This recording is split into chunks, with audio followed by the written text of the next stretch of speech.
Hello everyone, welcome to market news room and good evening. So ఈరోజు Nifty ఎలా move అయింది, మనకు ఏ sectors పాజిటివ్గా ఉన్నాయి, ఏ సెక్టార్స్ నెగిటివ్గా ఉన్నాయి, మనకు టాప్ గెయినర్స్ ఏంటి, టాప్ లూజర్స్ ఏంటి, తర్వాత టాప్ న్యూస్ ఏంటి, ఈరోజు మార్కెట్ని ఇన్ఫ్లుయెన్స్ చేసే న్యూస్ ఏంటి అనేది వన్ బై వన్ చూద్దాం అనమాట. సో కొత్తగా చూస్తున్న వాళ్ళు ఎవరైనా ఉంటే ఛానల్ని సబ్స్క్రైబ్ చేసుకోండి, తర్వాత వీడియోని లైక్ చేసి అండ్ వీడియోని చివరి దాకా చూడండి. అండ్ మనం చూసుకుంటే ఈరోజు నిఫ్టీ 25,100 అబవ్ క్లోజ్ అయిందనమాట. బ్యాంక్ నిఫ్టీ మనకు 56,240 దగ్గర క్లోజ్ అయితే సెన్సెక్స్ మనకు 81,920 దగ్గర క్లోజ్ అయింది.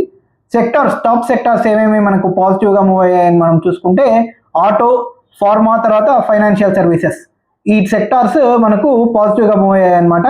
సో నెగిటివ్గా మూవ్ అయిన సెక్టార్స్ ఏంటి మనం చూసుకుంటే మెయిన్గా మెటల్, మీడియా, తర్వాత పిఎస్యూ బ్యాంక్స్, ఈ సెక్టార్స్ మనకు నెగిటివ్గా మూవ్ అయ్యాయి అనమాట. సో టాప్ గెయినర్స్ ఏంటి మనం చూసుకుంటే డివిస్ ల్యాబొరేటరీస్, టొరెంట్ పవర్, ఇలాంటి కంపెనీస్ మనకు మెయిన్గా పాజిటివ్గా మూవ్ అయితే, మనకు నెగిటివ్గా మూవ్ అయిన కంపెనీస్ ఏంటని మనం చూసుకుంటే టాటా మోటార్స్, తర్వాత జిందాల్ స్టీల్, ఇలాంటి కంపెనీస్ మనకు నెగిటివ్గా మూవ్ అయ్యాయి అనమాట. సో మెయిన్గా ఈరోజు top news of the day ఏంటి అని మనం చూసుకుంటే ఫస్ట్ న్యూస్ మనకు ఎల్జీ ఎలక్ట్రానిక్స్ యొక్క ఐపీఓ అనమాట. సో మెయిన్గా మీకు తెలిసిందే, నిన్న మనకు టాటా క్యాపిటల్ ఐపీఓ వచ్చింది కదా. సో ఈరోజు ఎల్జీ ఎలక్ట్రానిక్స్ ఐపీఓ ఓపెన్ అయిందన్నమాట సబ్స్క్రిప్షన్కి. సో దీనికి మంచి డిమాండ్ ఉందని అంటున్నారు అనమాట. ఆబ్వియస్లీ ఉంటుంది. సో ఎందుకంటే సౌత్ కొరియన్ కంపెనీ మన ఇండియన్ మార్కెట్లో ఎప్పటి నుంచో ఉంది. సో ఎల్జీ ప్రోడక్ట్స్ రిలయబిలిటీ కూడా బాగుందని అంటారు కదా. సో మొత్తానికి ఆ కంపెనీ ఇప్పుడు మన మార్కెట్లోకి వచ్చిందనమాట. సో ఐపీఓ మంచి డిమాండ్ ఉందని అంటున్నారు అనమాట. నిన్న మనకు టాటా క్యాపిటల్ ఐపీఓ ఏదైతే మనకు మెయిన్గా మనం చూసుకుంటే దాని సబ్స్క్రిప్షన్ అనేది మంచిగానే జరుగుతుంది, కానీ కొత్త న్యూస్ ఒకటి వచ్చిందనమాట. ఏంటి అంటే మార్జిన్ ప్రెషర్ ఉండొచ్చు టాటా క్యాపిటల్కి అని చెప్పి అంటున్నారు అనమాట. సో లిస్టింగ్ అప్పుడు కొంచెం చూడాలి ఎలా లిస్ట్ అవుతుంది అనేది. సో మెయిన్గా ఈరోజు నిఫ్టీ పరంగా చూసుకుంటే 25,200 దగ్గర వరకు వెళ్ళి రిటర్న్ అయ్యి వచ్చింది కదా.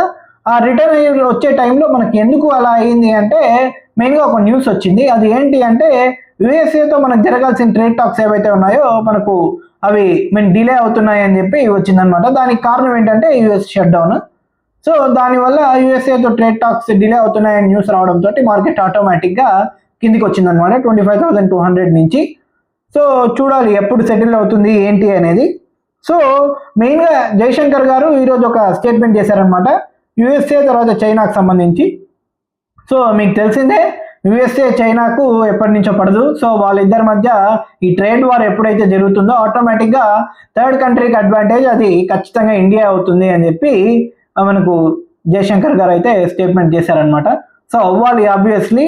ఇది ఆల్రెడీ కొంతవరకు కొన్ని కంట్రీస్ మనం చూసుకుంటే వియత్నాం ఇలాంటి కంట్రీస్ కూడా అడ్వాంటేజ్ తీసుకోవాలని చూసాయి. మెయిన్గా మనకు కూడా అడ్వాంటేజ్ ఉంది కాబట్టి ఖచ్చితంగా మనం చూడాలన్నమాట ఎలా అడ్వాంటేజ్ తీసుకుంటాము, ఎన్ని కంపెనీస్ని మనం చైనా నుంచి తెచ్చుకోగలము, ఎన్ని కంపెనీస్ని మనం యుఎస్ఏ నుంచి ఇక్కడికి తెచ్చుకోగలము అనేది చూడాలన్నమాట. సో ఈరోజు ఇంకొక న్యూస్ ఏమొచ్చిందంటే మన ఆర్మీ వాళ్ళు ఒక స్టేట్మెంట్ ఇచ్చారు. ఏంటంటే ఏఐ అనేది మనకు బాగా హెల్ప్ అయ్యింది మనకు ఆపరేషన్ సింధూర్ టైంలో అని చెప్పి ఒక స్టేట్మెంట్ వచ్చిందనమాట. అది ఏంటి అంటే దాదాపు ఏఐ త్రూ మనం టార్గెట్స్ని హిట్ చేసినప్పుడు దాదాపు 94% సక్సెస్ రేట్ వచ్చింది ఏఐ ద్వారా అనేది మనకు చెప్పారనమాట. సో ఏఐ యూసేజ్ అనేది ఇక్కడ కూడా పెరిగిపోతుంది, దాదాపు డిఫెన్స్ సెక్టార్లో కూడా బాగా పెరిగిపోతుందని చెప్పాలి. సో డిఫెన్స్ సెక్టార్కి సంబంధించి ఇంకొక న్యూస్ వచ్చింది. ఏంటి అంటే మనకు 2029 లోపల మనకు చూసుకుంటే మన డిఫెన్స్ ఎక్స్పోర్ట్స్ అనేది ఇప్పుడు 25,000 crores దగ్గరగా ఉన్న ఇది మనకు దాదాపు 50,000 crores అంటే డబల్ అయిపోతుంది మన డిఫెన్స్ ఎక్స్పోర్ట్స్ అనేది చెప్తున్నారనమాట. మెయిన్గా డిమాండ్ ఉంది మనకు ఇండియన్ మేడ్ డిఫెన్స్ పార్టికల్స్కి డిమాండ్ ఉంది బాగా అని చెప్పి అంటున్నారనమాట. సో డిఫెన్స్ కంపెనీస్ని వాచ్ అవుట్ చేయమని నేనైతే సజెస్ట్ చేస్తాను. హెచ్ఏఎల్ కానీ, తర్వాత బీడీఎల్ కానీ, తర్వాత బిఈఎంఎల్ కానీ, ఇలాంటి కంపెనీస్ ఏవైనా ఉన్నాయో మనకు బిఈఎల్ కానీ, భారత్ ఎలక్ట్రానిక్స్, ఇలాంటి కంపెనీస్ నేను వాచ్అవుట్ చేయండి అని చెప్పి సజెస్ట్ చేస్తాను అనమాట. డిఫెన్స్ సెక్టార్ సంబంధించిన కంపెనీస్ని ఎస్పెషల్లీ హెచ్ఏఎల్ అనమాట. ఇప్పటికైతే ప్రస్తుతానికి హెచ్ఏఎల్కి మోనోపోలీలో ఉంది ఆల్మోస్ట్. బీడీఎల్ లాంటి కంపెనీ ఉన్నప్పటికీ మెయిన్గా డిఫెన్స్కి సంబంధించిన మెయిన్ ఏ ఆర్డర్ వచ్చినా కూడా హెచ్ఏఎల్కే ఫస్ట్ వెళ్తుంది. సో దాని ఇంపాక్ట్ చూడాలన్నమాట హెచ్ఏఎల్ మీద ఎలా ఉంటుంది అనేది. సో ఈరోజు ఇంకొక న్యూస్ వచ్చింది. మనం ఏంటంటే జనరల్గా వెజల్స్ని మనం కొత్తగా మనమే తయారు చేసుకుంటున్నాం అనమాట. సో మనకు ఆయిల్ పిఎస్యూస్ ద్వారా మనము 112 వెజల్స్ని మనమే తయారు చేసుకుంటాము. 2047 కల్లా ఈ ప్రాజెక్ట్ పూర్తవుతుంది. సో దాని ఇంపాక్ట్ ఏం పడుతుంది అంటే $350 బిలియన్ మనకు సేవ్ అవుతాయి అని చెప్పి ఒక న్యూస్ వచ్చిందనమాట. సో ఇది తొందరగా కంప్లీట్ అవ్వాలి, ఎందుకంటే మనకు చూసుకుంటే ఈ వెజల్స్ డిమాండ్ అనేది బాగా ఉంటుంది. ఇప్పుడు ఆయిల్ బిజినెస్లో ఉన్న వాళ్ళకి దీని గురించి ఒక ఐడియా ఉంటుందన్నమాట. సో మనం చూసుకుంటే ఈ ఆయిల్ ట్యాంకర్స్ ఏవైతే ఉన్నాయో వాటిని మనం పూర్తిగా తెచ్చుకొని ఈ ఆయిల్ వెజల్స్ని కూడా మనమే తయారు చేసుకొని కంప్లీట్గా ఓన్లీ మనం ఆయిల్ ఎక్కడైనా కొనుక్కున్నా ఆ కంట్రీ నుంచి కొనుక్కొని మన ఇండియా మేడ్ ట్యాంకర్స్ అండ్ మన ఇండియన్ మేడ్ వెజల్స్లోనే మనం తీసుకురావడం అంటే మనకు చాలా కాస్ట్ సేవ్ అవుతుంది అనమాట. సో అలా కాస్ట్ సేవ్ అవ్వడం వల్ల మనకు $350 బిలియన్ మనకు సేవ్ అవుతాయి అని చెప్పి న్యూస్ అయితే వస్తుందన్నమాట.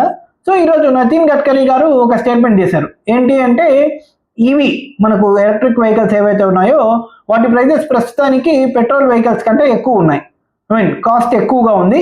సో మనం చూడండి ఇప్పుడు ఇంకొక 4 to 6 వీక్స్లో 6 monthsలో మనకు దాదాపు ఈ ప్రైజెస్ అనేది ఈక్వలైజ్ చేసేస్తాము అని చెప్పి అంటున్నారు అనమాట. సో ఎలా చేస్తారో అనేది చూడాలి, ఎందుకంటే మెయిన్గా మనకు చూడండి బ్యాటరీ అనేది కాస్ట్ ఎక్కువ పడుతుంది. సో మ్యానుఫ్యాక్చరింగ్ బాగా పెంచేసి ఈవీ పర్ యూనిట్ కాస్ట్ని తగ్గిస్తారా, లేకపోతే బ్యాటరీ కాస్ట్ని ఓవరాల్గా తగ్గిస్తారా, లేకపోతే మనకు మెయిన్ అసెంబ్లీ ఏదైతే ఉందో దాని కాస్ట్ని తగ్గిస్తారా అనేది చూడాలి. సో ఈవీ 2 వీలర్స్ డిమాండ్ అయితే మనకి ఇండియాలో బాగానే ఉంది, కానీ కార్స్ డిమాండ్ ఎంతవరకు ఉంది, 4 వీలర్స్ డిమాండ్ ఎంతవరకు ఉంది అనేది ఇంకా చూడాలి. ఎందుకంటే మనం చూసుకుంటే ఈవీ 4 వీలర్స్ అనేది ఇప్పుడిప్పుడే పెరుగుతున్నాయి. సో మనకు 2 వీలర్స్ పుంజుకున్నంత బాగా మనకు 4 వీలర్స్ ఇంకా పుంజుకున్నాయా అనేది చూడాలన్నమాట మెయిన్గా. సో మెయిన్గా ఇంకొక న్యూస్ ఏంటి అంటే మనకు వరల్డ్ బ్యాంక్ నుంచి ఒక ఇది వచ్చిందనమాట. వరల్డ్ బ్యాంక్ వాళ్ళు మన జీడిపి ఎస్టిమేట్ని 6.5%కి పెంచారనమాట. 6.3% నుంచి 6.5 పెంచారు వాళ్ళు. సో మనం చూసుకోండి లాస్ట్ టైం మనకు వచ్చిన దీనికంటే మనకు లాస్ట్ టైం కూడా ఇలాగే 6.3, 6.5 ఎక్స్పెక్ట్ చేశారు. లాస్ట్ క్వార్టర్లో మనకి ఏకంగా 7.8 వచ్చింది. సో ఈసారి ఈ జిఎస్టీ రేట్ కట్స్తోనూ ఇంకా మనకు డిమాండ్ ఇంకా పెరుగుతుంది కదా. సో ఎలా జరుగుతుంది ఏంటి అనేది చూడాలన్నమాట. సో మెయిన్గా మన జీడిపి అనేది ట్రంప్ టారిఫ్కి ఇంపాక్ట్ అవ్వకుండా ఉంది, ఈ క్వార్టర్ ఉంటుంది అని అంటున్నారు. నెక్స్ట్ ఇయర్ మనకు ఇంపాక్ట్ ఉండొచ్చు అని చెప్పి అంటున్నారు అనమాట మెయిన్గా.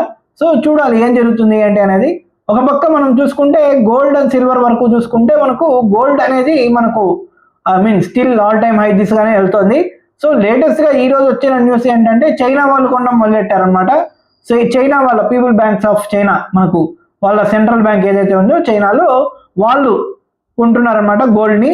సో గోల్డ్ ఇప్పట్లో తగ్గేటట్టు కనబడట్లేదు అని చెప్పి కూడా స్టేట్మెంట్స్ వస్తున్నాయి అనమాట. సో ఏం చేస్తున్నారంటే డైవర్సిఫై చేసేస్తున్నారు. సో యుఎస్ డాలర్ రిస్క్లో ఉన్నప్పుడు ఆటోమేటిక్గా మనం చూసుకుంటే మెయిన్గా మనకు నెక్స్ట్ కనబడే ఆల్టర్నేటివ్ ఏంటి అంటే గోల్డ్ కదా. సో గోల్డ్లోకే కంప్లీట్గా వాళ్ళ ఫారిన్ ఎక్స్చేంజ్ మూవ్ చేస్తున్నారు అనమాట. వాళ్ళే కాదు, చైనా వాళ్ళే కాదు, మనం కూడా ఇదే పని చేస్తున్నాము.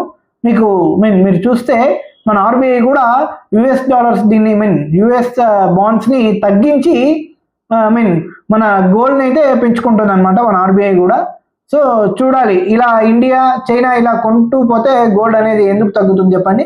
సో ఎవరైనా గోల్డ్ కొనే వాళ్ళు అనుకుంటే మీ వల్ల ఇది పెరగట్లేదు, ఇండివిజువల్ బయింగ్ వల్ల ఎక్కడ పెరగట్లేదు అనమాట. సో ఆటోమేటిక్గా మెయిన్ బ్యాంక్స్ ఇలా సెంట్రల్ బ్యాంక్స్ కొంటున్నాయి కాబట్టి పెరుగుతోందని మనం చెప్పుకోవాలన్నమాట. సో మెయిన్గా మనకు ఇంకొక న్యూస్ ఏంటి అని మనం చూసుకుంటే పీయూష్ గోయల్ గారు స్టేట్మెంట్ చేశారనమాట ఆర్బీఐకి సంబంధించి. ఆర్బీఐ మనకు డిజిటల్ కరెన్సీని యాక్సెప్ట్ చేస్తుంది, ఆర్బీఐ బ్యాక్ చేసిన డిజిటల్ కరెన్సీకి మేము ఓకే, కానీ క్రిప్టో కరెన్సీకి మాత్రం మేము నాట్ ఓకే, ఎందుకంటే అది ఇర్రెగ్యులేటరీగా ఉంటుంది అని చెప్పి ఆయన స్టేట్మెంట్ చేశారనమాట. సో క్రిప్టోలో మన పేమెంట్ సెటిల్మెంట్స్ అనేవి జరగవు. ఒకవేళ డిజిటల్గా పేమెంట్ సెటిల్మెంట్స్ అనేవి జరగాలి అంటే ఆర్బీఐ బ్యాక్డ్ డిజిటల్ కరెన్సీ మాత్రమే మేము యూజ్ చేస్తాము అన్నట్టు ఆయన స్టేట్మెంట్ ఇచ్చారనమాట. సో చూడాలి ఏం జరుగుతుంది ఏంటి అనేది. సో డిజిటల్ ఇండియా వరకు అది ప్రాబ్లం లేదు, కానీ ఇది పేమెంట్ సెటిల్మెంట్స్కి సంబంధించింది కదా. సో ఆయన ఇలా స్టేట్మెంట్ చేశారనమాట. సో చూడాలి ఏం జరుగుతుంది ఏంటి అనేది. సో ఇది అన్నమాట ఈరోజు top news of the day చూసుకుంటే. సో మా కంటెంట్ మీకు నచ్చినట్టయితే లైక్ షేర్ చేసి సబ్స్క్రైబ్ చేయండి. మళ్ళీ రేపు వచ్చే వీడియో మార్కెట్ అనాలిసిస్ వీడియోలో మళ్ళీ కలుద్దాం. Until then bye bye, take care and good night.